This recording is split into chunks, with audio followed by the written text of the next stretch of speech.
네, 말씀 우리 함께 나누겠습니다.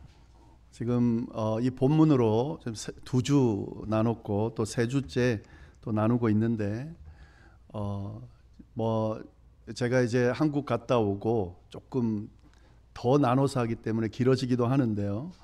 이 짧은 이 말씀이지만 우리 계속 묵상하면 묵상할수록 이 안에 참 귀한 진리가 담겨 있다라는 생각이 듭니다. 우리 말씀 계속해서 좀 제가 말씀드리는 이 순서를 좀 잘 따라오시면서요, 함께 말씀을 좀 계속 나누도록 하겠습니다.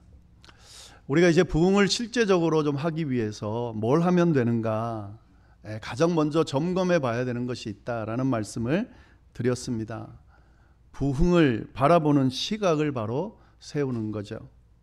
부흥이라는 의미가 쇠퇴하고 무너져 가는 것으로부터, 죽어가는 것으로부터 다시 일어나는 것, 다시 살아나는 것을 의미하기 때문에 무너져가고 죽어져가는 그 지점이 바로 다시 일어나고 살아나는 부흥의 시작점이 된다라고 하는 시각이 필요하다라는 말씀을 드렸습니다. 무너져가니까, 쇠퇴해 가니까, 죽어가니까 다 끝났다, 이렇게 절망적으로 생각하는 것이 아니라요. 만약에 그렇게 생각한다면 끝나는 거죠. 근데 그렇게 생각하는 것이 아니라 그것이 아니다. 무너져 가지만, 죽어 가지만 끝이 아니다. 다시 일어날 수 있다. 다시 살아날 수 있다.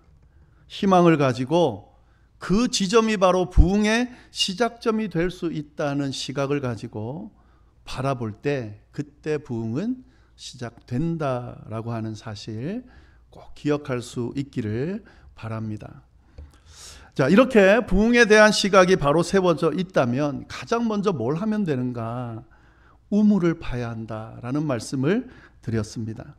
다시 말해서 이 우물이라는 것은 부흥의 근원을 말하는 거죠. 부흥이 이루어지려면 그 근원이 필요한데, 그 근원되는 것을 먼저 발견하고 팔 수 있어야 된다 하는 거죠. 성경이 말하는 부흥의 의미가 뭐라 그랬습니까? 살아계신 하나님의 역사가 구체적이고 실질적으로 드러나는 것. 그 하나님의 역사가 쇠퇴해가고 무너져가고 죽어가는 것을 다시 회복시키는 그 모습이 바로 부흥이다라는 말씀을 드렸습니다.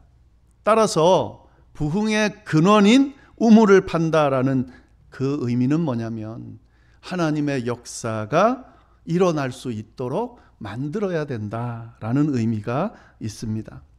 하나님께서 진짜 살아계시는구나, 진짜 살아계셔서 역사하시는구나, 우리와 함께 하시는구나 라는 사실이 드러나는 그 근원을 팔 수 있어야 된다는 거죠.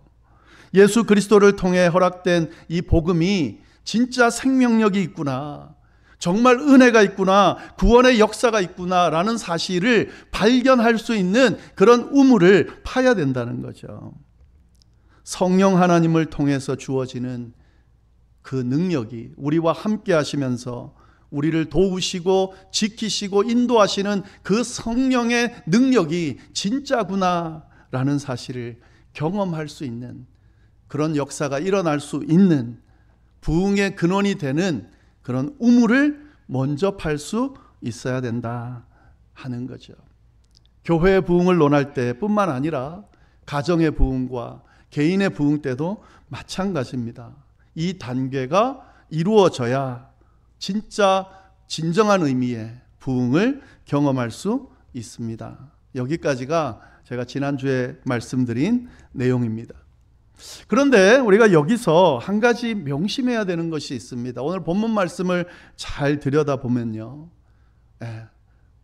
이 부흥에 대한 제대로 된 시각이 있어야 되고, 그리고 가장 먼저 우물을 파야 하는데, 더 중요한 사실 하나를 우리에게 분명하게 알려주고 있습니다. 그게 뭐냐면 우물을 파는데 어떤 우물을 파야 하는지를 분명하게 알려주고 있습니다.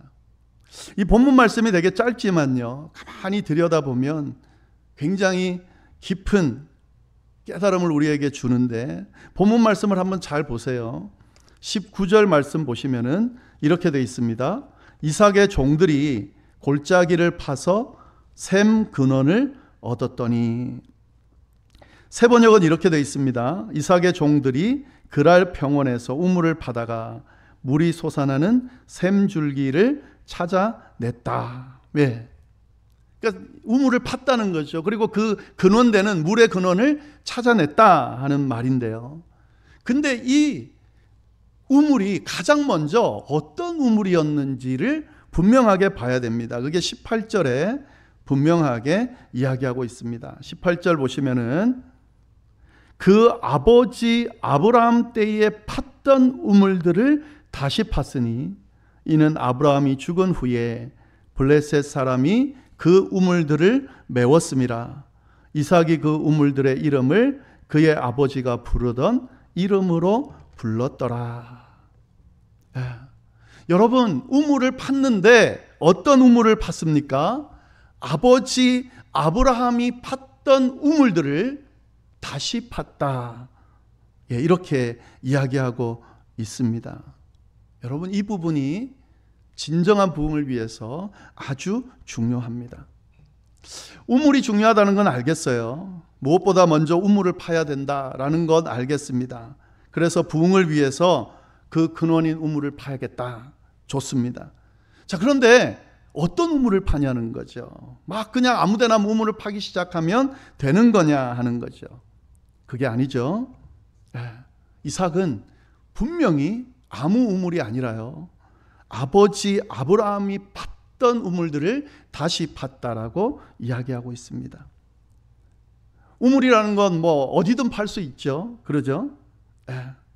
근데 그 우물들은 어디든 팔 수 있지만 아무 데서나 나오는 것은 아닙니다. 우물이라는 것이 막 아무 데나 파면 나오지만 그렇게 마구잡이로 막 판다고 해서 나오는 것이 아니다 하는 거죠. 이삭은 그 사실을 너무도 잘 알고 있었습니다. 아무 데나 파는 게 아니라 가장 먼저 어떤 우물을 팠냐면요, 아버지 아브라함이 팠던 우물을 팠다. 다시 팠다. 이렇게 되어 있습니다. 아브라함이 팠던 우물. 여러분, 잘 보면 좋겠습니다. 이 아브라함이 팠던 우물이 어떤 우물인지를 뭐라고 설명해 놨냐면, 그 우물은요, 아브라함이 죽은 후에는 사용하지 않는 우물이었습니다. 왜요? 블레셋 사람이 그 우물을 메웠기 때문에 그렇습니다. 그러니까 지금은 사용하지 않는 돌로 메워져 있는 그 우물을 굳이 이삭이 다시 찾아내서 팠다라고 지금 이야기하고 있는 겁니다. 이게 지금 이 성경이 우리에게 이야기하는 핵심 내용이라는 거죠. 왜 그랬을까? 이게 이제 질문이 나오죠. 왜 지금은 사용하지도 않는 우물을 굳이 찾아내서 그 우물을 가장 먼저 팠을까? 이 아브라함의 우물이 가지고 있는 의미 때문에 그렇습니다. 굳이 이삭이 아버지 아브라함의 우물을 찾아서 그 우물을 판 이유는 그 우물이 갖고 있는 의미가 중요하기 때문에 그렇다 하는 거죠. 자, 그 우물이 가지고 있는 의미가 뭘까? 뭐 기본적으로는 그 우물은 어떤 우물입니까? 이미 샘을 냈던 우물이죠. 그러니까 사용했던 우물이라는 이야기예요. 물론 지금은 덮여 있습니다. 그런데 사용하고 있지는 않지만, 그렇지만 이 우물은 어떤 우물입니까? 물이 있었던 우물이에요. 그건 변함이 없죠. 여기 어디에도요, 그 우물이 말랐다라는 표현은 없어요. 단지 덮여 있다라고 했습니다. 여러분, 물이 있었던 곳을 다시 파는 것 얼마나 지혜롭습니까? 물이 나왔던 적이 있는 곳을 다시 찾는 것, 얼마나 지혜롭습니까? 이게 되게 중요합니다. 물의 근원이 있었던 우물을 찾아내는 것, 이게 중요하다라는 거죠. 아무 우물이나 파면 되지라고 생각할 수 있지만 쉬운 일이 아니죠. 오늘날에도 우물을 파려 그러면 이 파는 과정에 전문가가 필요하고요. 장비가 필요합니다. 물론 쉽지만 이런 과정이 필요합니다. 근데 이 당시에는 그렇지가 않아요. 장비도 없었을 뿐만 아니라 우물을 찾는 과정이 쉽지가 않았습니다. 그리고 이 지역은 사막 지역이기 때문에요. 물이 막 아무렇게나 나오는 그런 곳이 아니었습니다. 그런 상황에서 우물을 판다는 건 쉽지 않은 일이었어요. 이곳저곳 막 파댄다고 했을 때에 엄청난 시간과 노력이 필요하고요. 또 그렇게 노력한다고 해서 얻어지는 것은 아닙니다. 물이 나오리라는 보장이 있는 것이 아닙니다. 이삭은 이 사실을 너무도 잘 알고 있었어요. 자기 눈앞에 이미 사용했던 우물이 있다는 것을 알고 있었다는 거죠. 아버지 아브라함 때에 팠던, 그래서 사용했던 우물이 눈앞에 있는데 그거를 파지 않고 다른 곳을 찾는다는 것은 아주 어리석은 일이죠. 이삭은 눈앞에 있는, 이미 한번 판 적이 있는, 사용한 적이 있는 물의 근원이 나왔던 그 우물을 주목하고 그 우물을 팠다라고 하는 사실에 우리가 주목할 필요가 있습니다. 부흥을 위해서 부흥의 근원인 우물을 파야 된다. 여러분, 아무데나 막 파재끼면 되는 게 아니라요. 물의 부흥의 근원이 되었던 곳, 사람들이 그곳에서 부흥을 경험했던 곳, 그곳에 주목할 필요가 있습니다. 그것이 있습니다. 분명히 눈앞에. 아브라함의 우물처럼 눈앞에 있다는 거죠.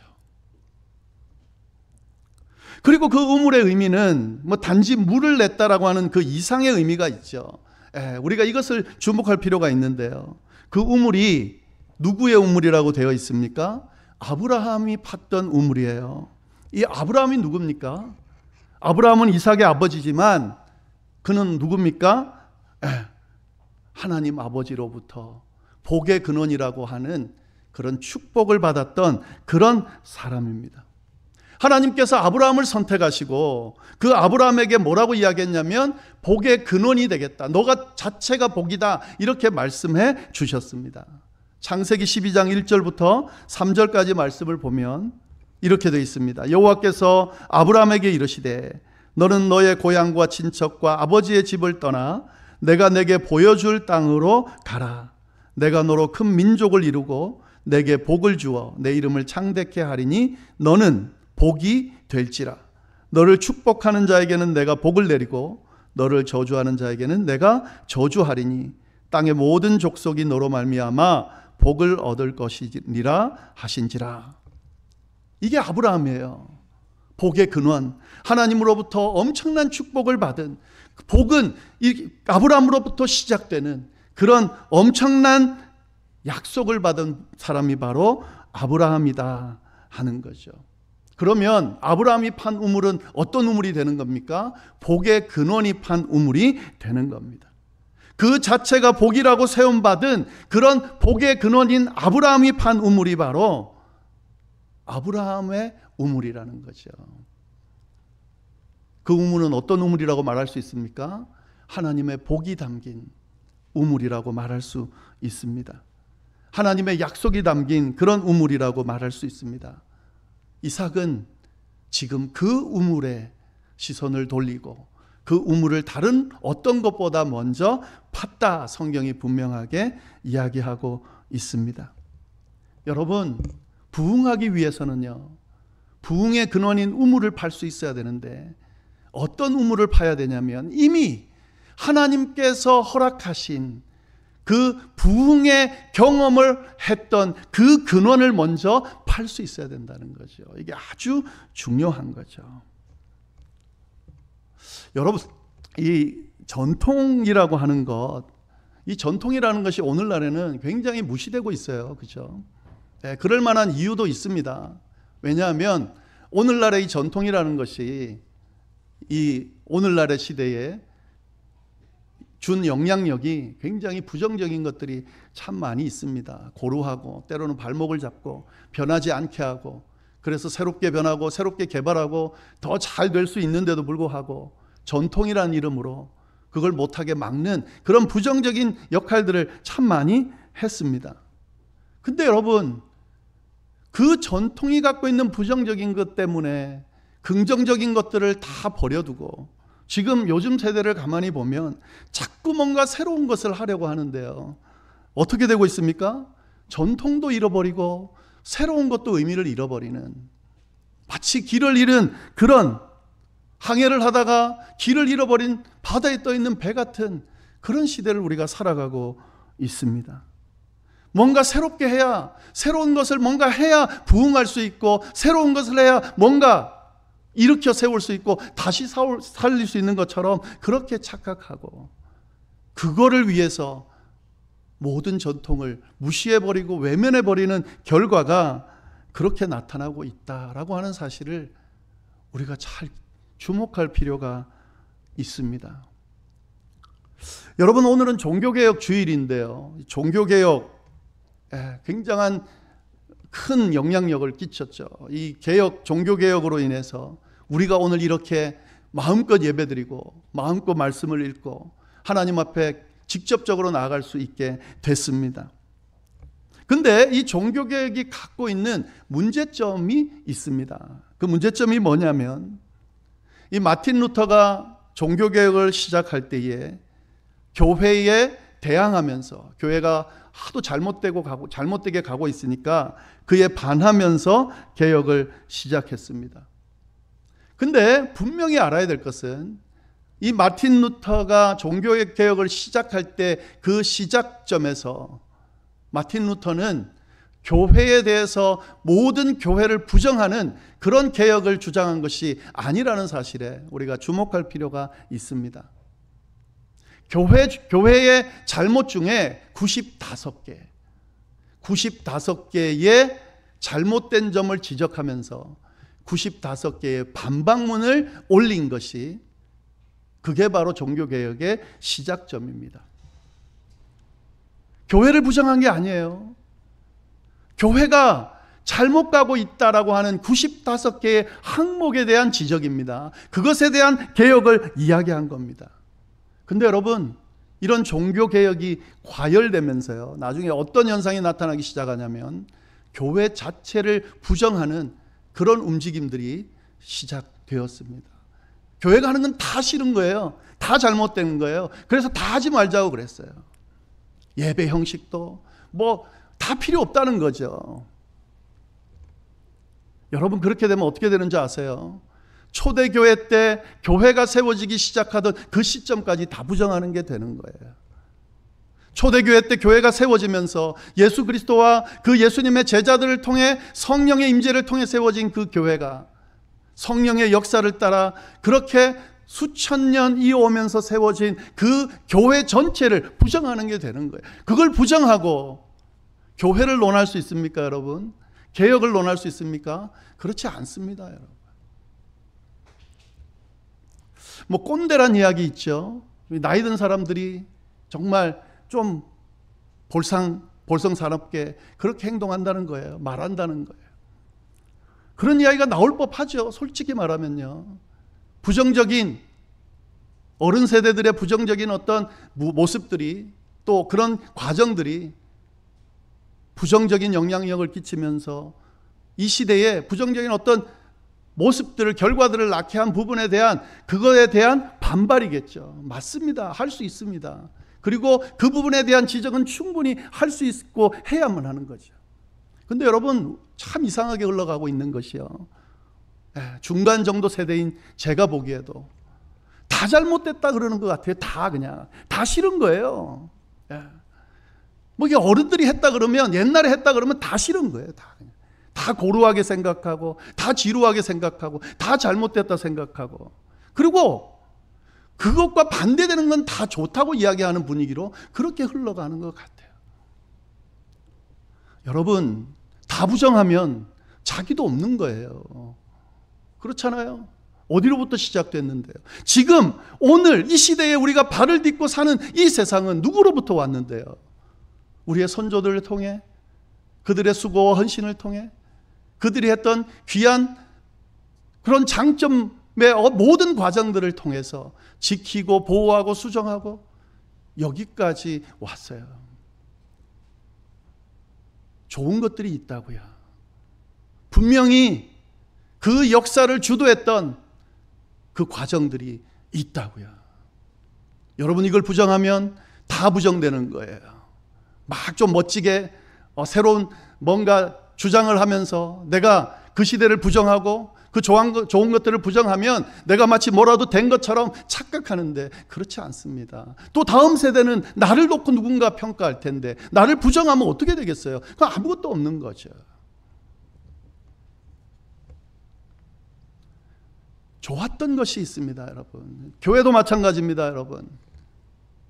초대교회가 시작되고, 아니 그 전부터 하나님께서 교회를 세우고 하나님의 백성들을 구원하고 이루어 오면서 변하지 않는 하나님이 만나주는 장소, 임재하는 장소, 만나는 방법, 그래서 수없이 많은 믿음의 선배들이 그곳에서 하나님을 만나고 그 과정을 통해 하나님을 경험하고 하나님의 살아 역사하심을 경험했던 그 일들, 그 모습들, 그 과정들이 있다는 사실을 우리가 놓치면 안 되고, 부흥은 바로 그곳을 팜으로부터 시작된다는 사실을 기억할 필요가 있습니다.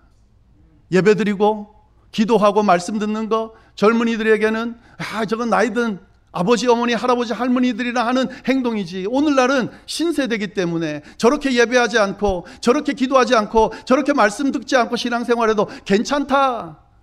여러분, 그래서 교회가 그걸 쫓아가고 목회자들이 그걸 쫓아가고 교회 성도들이 그걸 쫓아가고 부모들이 그걸 허락하고 하다가 지금 다, 그래서 그들이 교회를 더 나오게 하기 위해서 그렇게 했었는데 지금 다 어디 갔어요? 안 나오잖아요. 안 바뀌어서 요즘 시대를 못 쫓아가서 그래서 안 나올까요? 아주 작은 영향력입니다, 여러분. 그거는 제가 경험컨대 우리 부모님, 우리 윗세대 너무 고루하게 신앙생활했어요.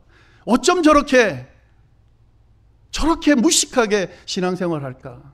피곤해 죽겠는데, 아파 죽겠는데, 지금 힘든 일 때문에 괴로워 죽겠는데 뭐 저렇게 교회 찾아가서 예배 자리를 지키고 예배드리고 기도하고 하나님께 매달리면서 저렇게 무식하게 신앙생활 할까? 여러분, 그것 때문에 제가 지금 있는 거고 그 모습 때문에 제가 신앙생활 지금 하고 있는 거고요. 그때 경험하면서 그 시대를 정말 온전히 보냈던 그 모습 때문에 하나님은 살아계신다, 제가 지금 고백하고 있는 겁니다. 조금 바뀔 수는 있겠죠. 그런데 그 신앙 여정 가운데에 하나님의 역사가 임했던 그 자리를 외면하면, 그 모습을 외면하면 다 끝나는 거예요.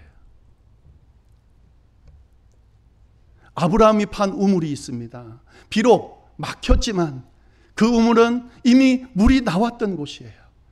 하나님의 약속이 담겨 있는 우물입니다. 그 우물을 가장 먼저 부흥의 시작점으로 팔 수 있어야 됩니다.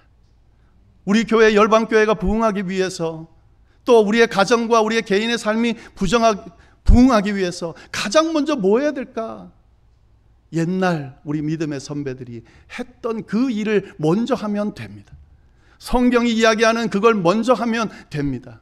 끊임없이 예배 자리를 지키고 예배에 나와서 하나님과 만나는 자리를 사모하고 하나님 앞에 기도하며 아뢰며 하나님과 씨름 보는 그 모든 행동들을 반복하고 하나님께서 주시는 그 말씀이 진리인지를 묵상하고 뭐 어떤 방법으로든 그 일들을 하려고 아주 옛날 정말 무슨 고인돌 시대나 있을 것 같은 그 행동을 반복할 때, 그 자리를 귀하게 여길 때, 그 자리를 소중하게 여기고 그걸 하려고 몸부림칠 때, 그때 선조들과 함께 했던 그 하나님의 역사가 오늘 이 자리에도 그곳에도 임한다는 사실을 기억할 수 있기를 바랍니다.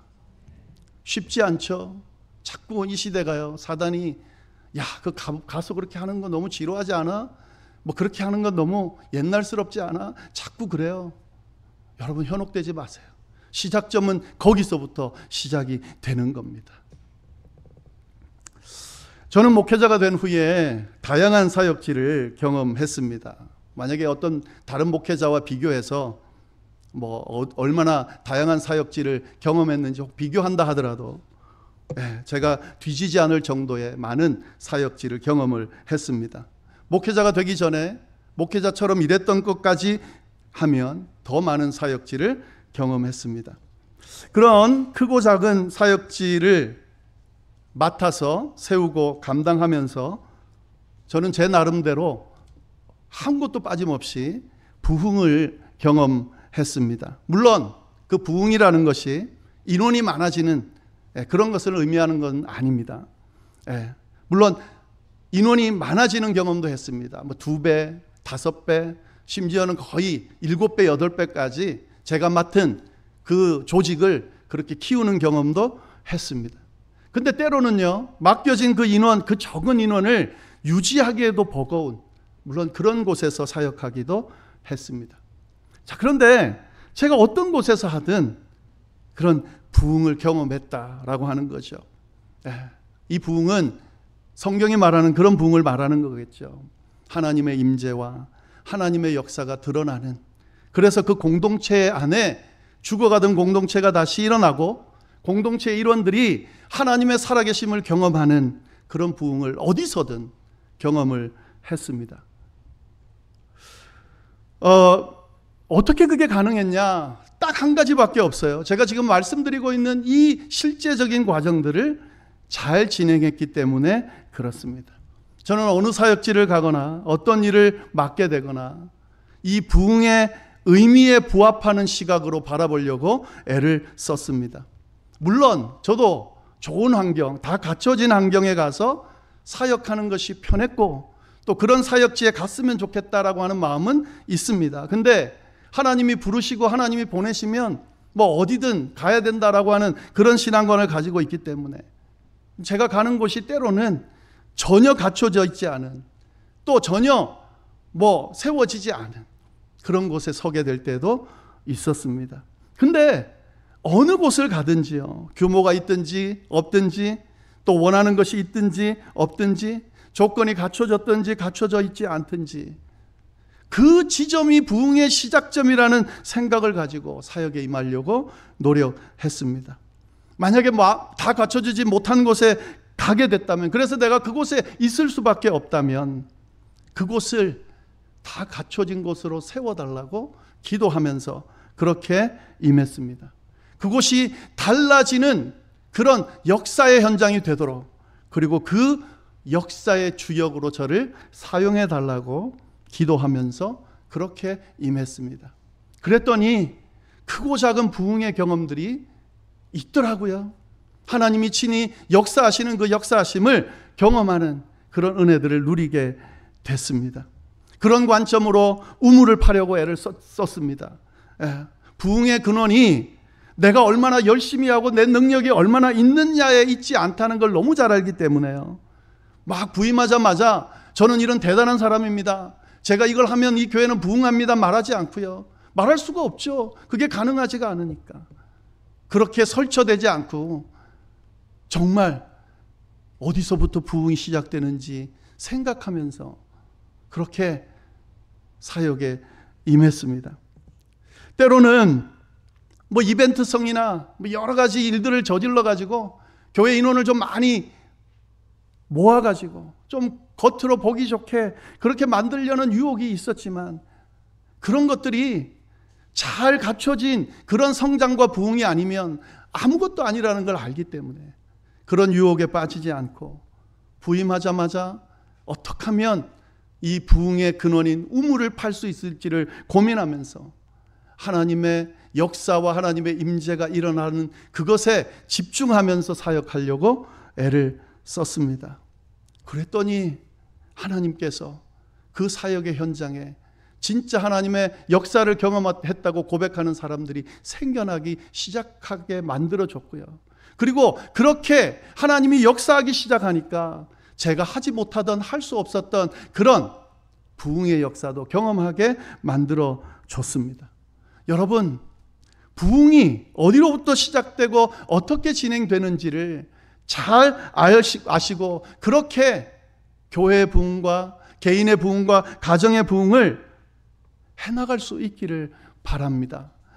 그 지점이 부흥의 시작점이라는 사실과 하나님의 역사와 임재가 드러나게 만들어 놓으면 그 하나님께서 친히 우리의 삶을, 우리의 가정을, 우리의 교회를 책임져 주시고 그리고 친히 부흥시켜 주신다는 사실을 기억하면서 그 우물을 파실 수 있기를 바랍니다. 그리고 그 우물은 아무데나 파지 마시고 이미 경험되어진, 이미 그 역사가 일어난 곳을 정확하게 하시고 아브라함의 우물인 그 우물의 근원을 같이 파나가실 수 있으면 분명히 아브라함에게 역사하셨던 그 하나님이, 이삭에게 동일하게 역사하셨던 그 하나님이, 수많은 믿음의 선배들을 통해 역사하셨던 그 하나님이 오늘 이 자리에 있는 저와 여러분 가운데도 분명히 역사하실 겁니다.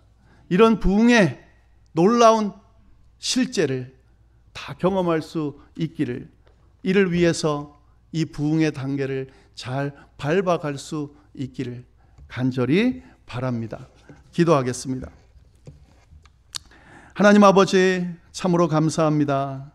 귀한 말씀을 통하여서 우리가 다시 일어서기를, 다시 살아나기를, 지금 모습보다 훨씬 나아지기를 하나님께서 간절히 바라고 계시고 그 방법을 우리에게 알려주신다, 또 깨닫게 하시니 참으로 감사를 드립니다. 여기에 기도 숙인, 머리 숙인 하나님, 우리 모든 성도님들과 또 그 가정과 우리 교회가 하나님의 이 역사하심으로 말미암아 정말 진정한 부흥을 경험할 수 있는 하나님의 살아계심과 하나님의 임재하심과 하나님의 역사하심을 우리가 다 경험할 수 있는 그런 은혜를 누릴 수 있도록 주여 인도하여 주옵소서. 하나님, 이미 하나님께서 임재하시고 역사하셨던 그 현장들이 있습니다.